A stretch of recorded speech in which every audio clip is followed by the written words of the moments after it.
So, tips para po ma-unlock agad yung ating GCash loan. So, ano-ano nga ba po ang mga dapat nating gawin para po tumaas agad yung ating G-score? So, sa video ito mga lalabs, ibubulong ko po sa inyo yung mga dapat gawin po para po makautang tayo agad sa GCash. So, unang-una po, dapat po ay 21 to 65 years old po tayo. So, pangalawa, dapat po ay Filipino citizen tayo na nakatira po sa Pilipinas. So, pang-tatlo po, ano pong dapat gawin? So, dapat po ay fully verified po yung GCash account natin dyan.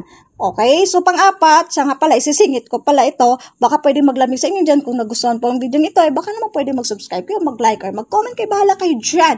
So, pang-apat, anong dapat gawin? So, dapat po ay meron tayong good credit sa ibang lending app online kasi po nadidetect po yan ni GCash sa inyong cellphone transaction history.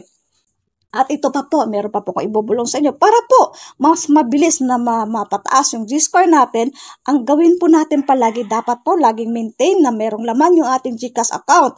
At palagi po natin siyang ginagamit sa pagbayad ng online purchases like Lazada, Shopee, pambayad po natin ng kuryente, tubig, wifi, at kung ano-ano dyan. At kahit yung pambayad natin sa, halimbawa, Jollibee, mag-order tayo, gawin natin pambayad yung ating GCash account. Isa pa po ha, kung magbabayad po tayo ng kuryente natin, tubig, wifi, kung ano dyan, dapat siguraduhin natin na dapat po ay on time tayo nagbayad, dapat po ay before due date ay nagbayad na tayo. Bakit po? Kasi nadidetect po yan ni GCash na good payer po tayo.